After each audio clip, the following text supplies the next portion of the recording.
के आए हुए सारे स्टूडेंट्स, उनके पेरेंट्स, सबको अभिनंदन।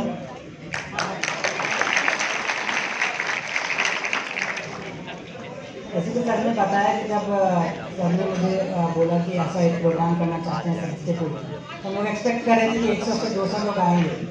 तो यहाँ पे भीड़ देख के और जितने age group, different age group को मैं देखता हूँ, मेरा जो IAS बनने का सपना था वो इसलिए था कि शुरुआत में मुझे लगा कि जो है कि मैं काफ़ी बड़े पैमाने पे मैं बदलाव ला सकता हूँ और लोगों के लिए कुछ कर सकता हूँ। लेकिन फिर लगा कि ऐसा क्यों करना चाहिए, ऐसा मुझे क्या मिल रहा है। सो ये मुझे कॉलेज के 3rd ईयर में मुझे जो सेकेंड लास्ट ईयर था वहाँ पे ये यकीन हुआ कि जब मैं लोगों के लिए कुछ करता हूँ, कोई चेंज अगर आता है, इवन तो अगर लोगों को नहीं पता है किस व्यक्ति के वजह से वो चेंज आ रहा है, लेकिन एक पॉजिटिव चेंज जब समाज में आता है तो मुझे काफ़ी सेटिस्फैक्शन मिलता है, मुझे एक अंदरूनी एक सेटिस्फैक्शन मिलता है।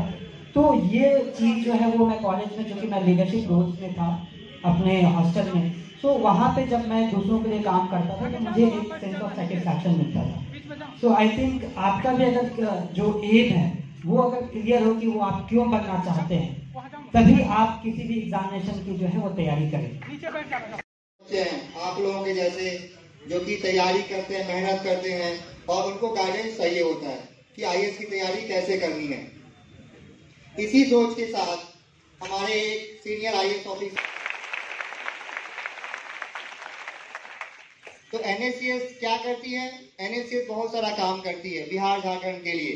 हम लोगों का यही मोटो है, giving back to the society, कि कैसे हम अपने सोसाइटी को कुछ कर सकते हैं अपने सर्विस के अलावा।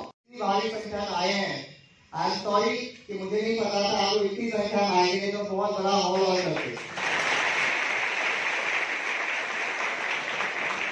मुझे बहुत गर्व हो रहा है कि इतनी संख्या आप लोग सुनने के लिए आए हैं।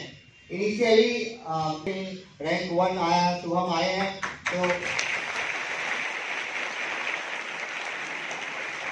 तो उनको लोग सुनना चाहेंगे, उनसे बात करना चाहेंगे और उससे कितने हजारों लोग इंस्पायर होंगे।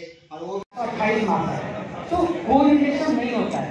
आपको मॉक पेपर से अलग चीज़ें सीखनी है, आपको सीखना है कि आप कैसे उसको अटेम्प्ट कर रहे हैं, उसको एग्जामिनेशन इन्वायरमेंट को सिमुलेट करना है। 2020 में मैंने कोई मॉक पेपर मतलब कोई कोचिंग ज्वाइन नहीं किया टेस्ट के लिए, और बात को खुद से ही एनालाइज कर लेता हूँ।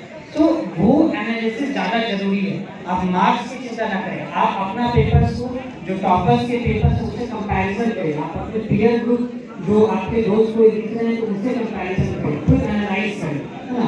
मार्क्स की चिंता ना करें, क्योंकि बहुत बार तो जो सेलेक्टेड नहीं, मैक्सिमम तो यही संकल्प लेना आज के दिन भी कि हम जिस हालत में भी हैं, हमें क्या करना है, एजुकेशन पे ध्यान देना है। अगर तुम पढ़ लिए, नहीं पढ़ पाए, जैसे बच्चों को पढ़ाना है, अपने भाई बहनों को पढ़ाना है, लेकिन एजुकेशन पे ध्यान देना है, खास के गर्ल्स एजुकेशन पे, वुमेन एजुकेशन पे, तभी हम सही मायने में एम्पावरमेंट कर सकते हैं। Thank you. मैं ये सोचा था कि 100-200 लोग ही पता नहीं आएंगे कि नहीं आएंगे, सीरियसली आप देंगे, तो इसीलिए मैंने सोचा कि इतना बड़ा हॉल है तो ठीक ही हो जाएगा। लेकिन आज जब आप लोग इतनी संख्या में आए हैं तो मेरे पास शब्द नहीं है आप लोगों के लिए कि आप लोग कितना उत्साहित हैं टॉपर को सुनने के लिए।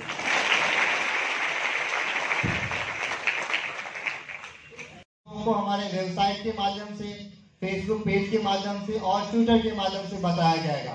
उनको हम सेलेक्ट करके और उनको 1 साल का गाइडेंस देते हैं, प्रॉपर गाइडेंस देते हैं, ऑनलाइन भी और ऑफलाइन भी। उसमें जो आपके सामने सारे जो है वो कहीं कॉर्पोरेट वर्ल्ड में काम करने में तो अच्छा नहीं लग रहा। मैं रिसर्च वर्क भी किया, मैं सारा चीज़ थोड़ा ट्राई किया एज अ इंटर्न में। पता होना चाहिए कि ये भी तो एक फिगर है, आपको याद रखना चाहिए। तो दोनों का कॉम्बिनेशन जरूरी है, और मेंस में खास करके आपको समझ करके हर एक टॉपिक के बारे में लिखना होता है। Thank you. And my question is from Satyam sir. Sir, I am doing my graduation from JU and I am in 2nd year. Sir, actually, I'm a part of my debating society and dramatic society as well. And at the end of the day, I have only 3 or 4 hours to study. And I have to manage my college studies as well. So, sir, I want to ask that how you manage your both studies. Like, you were also preparing from college time. And the secondly, sir, every topper says that 20 revisions, 22 revisions. So, how you did all in reducement, I need to say that part wise you will like it is a Lakshmikant, okay? So the first part is all about ground rule, company rule, fundamental rights, duty, typing policy. So sir, you just completed that portion, revised it multiple times and then proceeded, or you did a आपका जो सवाल है काफ़ी relevant है और दोनों सवाल के मैं संक्षेप में आंसर दूंगा। पहला तो ये है कि कॉलेज के साथ जो तैयारी है वो निश्चित तौर पर चुनौतीपूर्ण रहती है, क्योंकि आपको कॉलेज का वक्त भी निकालना होता है और यूपीएससी का वक्त भी। तो मैं क्या करता था कि मैं वक्त बिल्कुल बर्बाद नहीं करता था। अगर मैं मेट्रो में जा रहा हूँ कॉलेज तो मैं मेट्रो में भी किताब पढ़ता था। अगर क्लास में टीचर नहीं आए हैं, लोगों से बातचीत करने के बजाय मैं क्लास में अपने नोट्स और अपने बुक्स रिवाइज करता था। अगर क्लासरूम में कोई टीचर या बच्चे आपस में बातें करते रहते हैं पर मैं उसमें न्यूज़पेपर अंडरलाइनिंग करते रहता था। तो आपको एक चीज़ हमेशा दिमाग में ठानना है कि बिल्कुल वक्त बर्बाद नहीं करना है, और यह चीज़ सब पे लागू होगी। रात में सोने से पहले बहुत ही टेक्निकल चीज़ मैं बता रहा हूँ जो सब पे लागू होगी। रात में सोने से पहले एक कागज़ का पन्ना लें, पेन लें, और उस पर आप लिखें कि आपने अपना पूरा दिन एक एक घंटा कहाँ बिताया है। आपने अगर 15 मिनट भी कहीं वेस्ट किए हैं, 15 मिनट भी कहीं स्पेंड किए हैं, तो उसको आपको लिखना है कि आपने 15 मिनट कहाँ दिए, और उसके बाद आपको रास्ता छोड़ है कि हाँ ये चीज़ है जो मुझे याद नहीं हो रही। मैं क्या करता था कि हर रिवीजन में अलग अलग पेन का यूज़ करता था, अलग अलग कलर के, अलग अलग हाईलाइटर्स का यूज़ करता था, और जो चीज़ मुझे याद नहीं होती थी वहाँ पे मैं स्टार या फिर कुछ भी मार्क कर लेता था कि अगले रिवीजन में मुझे इस चीज़ पे ज़्यादा फोकस करना है और अगले रिवीजन में मैं उस पर ज़्यादा फोकस करना है। तो ये और इस तरीके से अगर आप रिवाइज करेगा तो बिल्कुल पॉसिबल है 15 से 20 बार रिवाइज करना, बशर्ते आप खुद से ईमानदार हैं और 1 से 1.5 साल का वक्त आपके